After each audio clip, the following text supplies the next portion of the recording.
Did you know there's a prescription medication that can stop your heart from racing before a big speech or a nerve-wracking event without messing with your brain or the way you think? Sounds too good to be true, right? Well, that's exactly what beta blockers do. They're originally designed for heart conditions or high blood pressure, but they found an off-label superpower, reducing the physical symptoms of anxiety, which then feeds back and actually lowers the mental symptoms of anxiety as well. I'm Dr. David Danish, a psychiatrist specializing in integrative mental health and treatment-resistant conditions. And today, we're diving into beta blockers, how they work, when to use them, and whether they might be the right fit for you.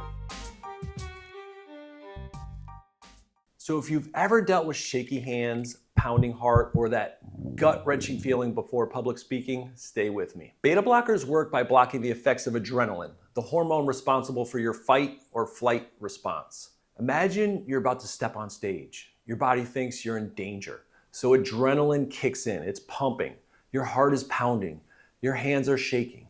They're sweating. Beta blockers don't slow your thoughts or make you feel numb, but they stop your body from overreacting. That's why I love using them in my patients who have performance anxiety. If you take one before a big event, you can stay physically calm and focus on what actually matters. And one of the best parts, when your body is staying more physically calm, when there's not as much sweating, when your heart is not pounding, your brain is actually able to stay more calm too. It's that feedback loop that we have from our body to our brain. Now, one of the most well-known beta blockers for anxiety is called Propranolol. It's often taken about 60 to 90 minutes before something stressful, like public speaking or an exam, or even a high-stakes meeting or party. You still feel alert, but without the physical panic response. Another option is Metoprolol extended release. This is a longer acting version that some people use for day-to-day anxiety relief. I have some patients who use it every morning, and it's really helped their overall anxiety. And then there's something called Pindolol, which has a unique effect. It not only blocks adrenaline,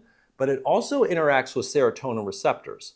That makes it a potential option for people with both anxiety and depression. Beta blockers are not magic, they're not a cure-all for anxiety, and they're not right for everyone. Some common side effects include fatigue, dizziness, and cold hands or feet. Rare but serious risks can include breathing difficulties, especially if you have asthma or a heart condition. If that's the case, these might not be a good fit for you. And of course, if you're pregnant or planning to be, talk to your doctor because some beta blockers are safer than others during pregnancy. So when should you use a beta blocker for anxiety? If you're dealing with performance anxiety, like giving a speech, taking a test, performing on stage, going to some big social event where you're going to be under a lot of anxiety, Propranolol, 10 to 20 milligrams, taken an hour beforehand can really help your body stay calm. If you need a daily option, a long-acting beta blocker like the Metoprolol extended release could provide steadier relief. If you have anxiety and depression, Pindolol may be worth discussing with your doctor. Just a reminder, beta blockers are best used as part of a bigger mental health plan, not a standalone fix. Beta blockers can be a powerful tool for managing anxiety, but like any medication, they work best when used thoughtfully and with professional guidance, and usually with therapy as well. If this video was helpful, tap that like button please, share it with someone who could benefit. It helps more than you know. And if you want a free handout breaking down the different types of beta blockers, when to use them, who they're safest for, and key safety information, subscribe to the channel and head over to drdaviddanish.com to grab it. I'll put the link in the description for you to make it easy access. But that's not all. drdaviddanish.com is packed with resources to help you take control of your mental health. Thanks for watching, and I'll see you in the next video.